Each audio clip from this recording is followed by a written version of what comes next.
Juicy dito sa TV5.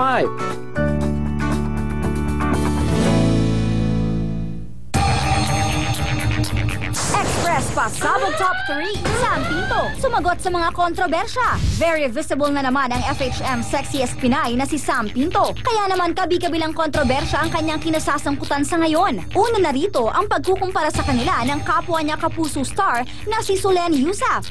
Hindi mo kami mako-compare ni Solenn kasi parang for me, parang ibang level kami. In some way, in our own different ways, magkaiba kami.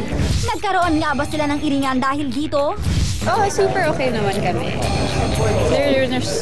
Hindi naman kami, we're super friends din also. Ano naman ang katotohanan sa napapabalitang pagiging malapit nila ng kapusuhang na si Aldro Abrenica? Wala, we're just friends. We're just really good friends. Si Aldro yung kaibigan ko na sarap lang asarin kasi hindi naaasar. Okay, ating Facebook message galing kay Valerie Aiza Fernandez. Sabi niya, hello po, good evening po sa lahat ng mga host ng Juicy. Juicy is my favorite ko na panoorin bago matulog. Kahit inaantok na ako, pag nag-aasaran si Shalala, Gladys, and Alex, buhay na buhay ako. Ay, salamat. Ha, I like Icy the way he looks, the way he talks. Basta I like Icy. Meron bang ganon? Excuse me, DPI. Ayan, oo, excuse me. And eto na, kay Mommy Christy. Hindi na madam. Na walang takot basta nasa tama. Tsaka nga, pala kinikilig ako kay Alex and Chris Shu. Sandali, ako muna Yes, magkano kinatawan. Maraming salamat. Yes. At para naman kay Alex, Yes. thank you so much indeed. Tsaka nga pala kinikilig ako kay Alex and Chris Shu. Ayan. Kinikilig ka dahil nasasabi Oh mo. my, Kinatawa. kilig. Yes. Bagay silang dalawa. More power to Juicy. Be juicier, more Wait, juicier. can I see? No shalala. Ay, meron na. Pero ano lang, guys? In passing lang. No? In passing lang. Oh my gosh. Ano sabi? You're the ocean. Semi-na-ocean. Kailangan Okay. punta ka na rin sa Japan. At dahil dyan, Valley, meron kang gift pack from Juicy and visitor website. Wala siya Juicy. lala? Ay, very light nga lang daw. Parang ano lang. Very light. PS, napilitan lang po ako. Joke din. Okay. At dahil dyan, visit our FB page, Juicy on TV5. Follow us on Twitter, Juicy on TV5, and our website, juicyontv5.com. Ulitin natin ang pangalan. Valerie Aiza Fernandez. Salamat, Bongga ka. Valerie. Okay. Ano pinagsasabi mong la-ocean tip ako? Morning to morning, nasa TV ako. Wow! Hanggang sa radyo pa. Yes, eto ang Express Pasabog Top 2. Express Pasabog Top 2, Mark Heras, Deadma, ayaw nang makialam ng kapuso actor sa awayang Nadia Montenegro at Annabel Rama. Marahil ay ayaw na rin niyang palakihin ito. Kaya naman ang minsang magkita sila ni Richard Gutierrez ay nag-usap daw sila ng masinsinan tungkol sa issue. Hindi naman po kami nangihimasok, pero ayun po, nag-usapan naman kami. Kasi charred ako at ako, magkakilala kami since nung simula pa lang po.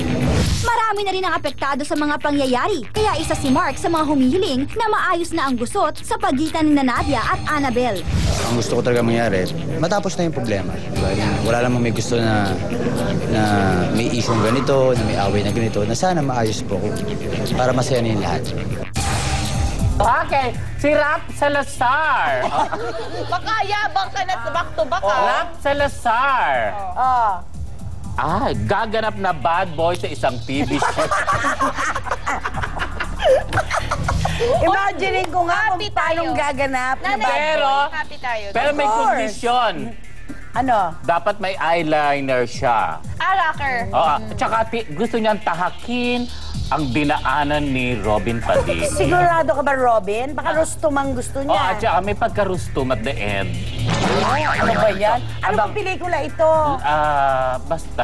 Uy, pero wait TV lang. show, TV show. Bigyan naman natin ng chance si Rap. Sa In kapamilya. fairness, magaling naman siyang artista. Alam mo, at nag-real singer. confession siya. From Oh, start nag-real to confession finish, siya. ang galing-galing niya. gusto ko Sa lala, naiinggit ka lang sa kanya.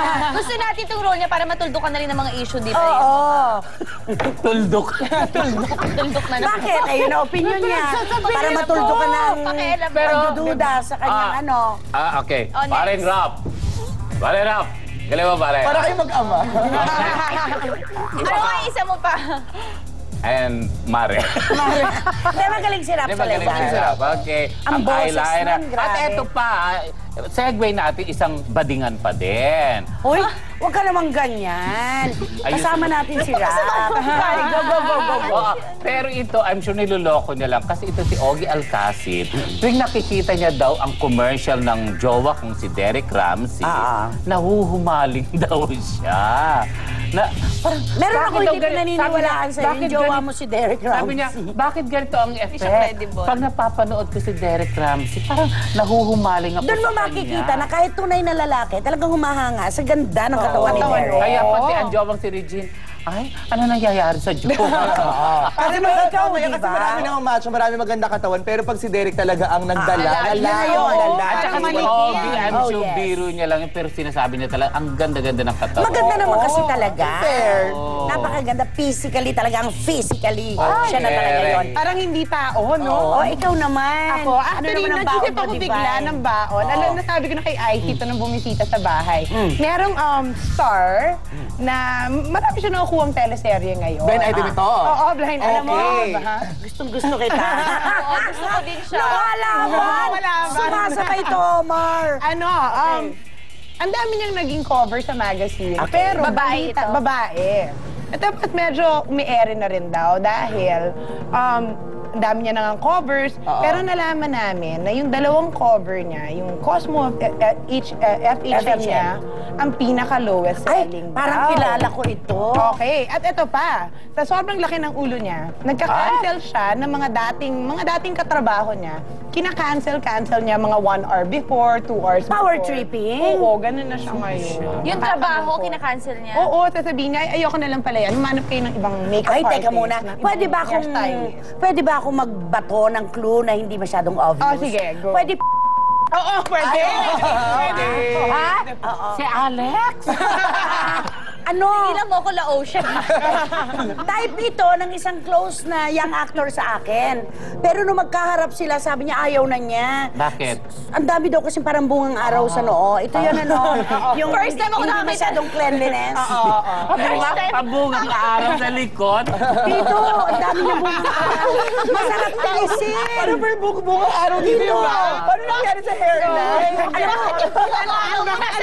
Alam mo, sabi ko nga, anak, nung makita ko, hindi nga bungang araw, mukhang tigdas. Oo, pero alam mo, Malaki. marami na rin tayong naririnig na chismis na yung sa paglaki ng uulo ng actress na ito. Na Ay, sana hindi naman totoo, pero Wag, kasi Pero, baka pansamantala pero lang to. sexy siya, in fairness. Ako hindi na sexy yan sa kanya. Kakaganyan yung bewang, parang alangan doon sa balakang na parang, basta. Pero yung bungang araw talaga nasa noo. Tigdas. Tigdas Titignan yun. ko yan next time. Hanapin Alam mo, niya. hindi ko kailangan ng bakuna. Mas tigda. Ayan na.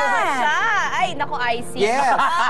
Tuloy na talaga Talaga sa siya. swerte ng mga taga-subaybay natin dahil oras na para i-announce natin ang mga winners sa Kapatid New Year Pabuenas Text in Promo. At syempre ngayon mas maraming tumututok dahil mas dumadami ang nananalo ng 100 peso electronic load. Congratulations sa lahat ng ating winners for today. Sumali din kayo sa Grand Raffle Draw para sa chance manalo ng up to 1 million pesos. I love it. Okay, patikim pa lamang po kung mga kapatid yung BI namin po. Ano po?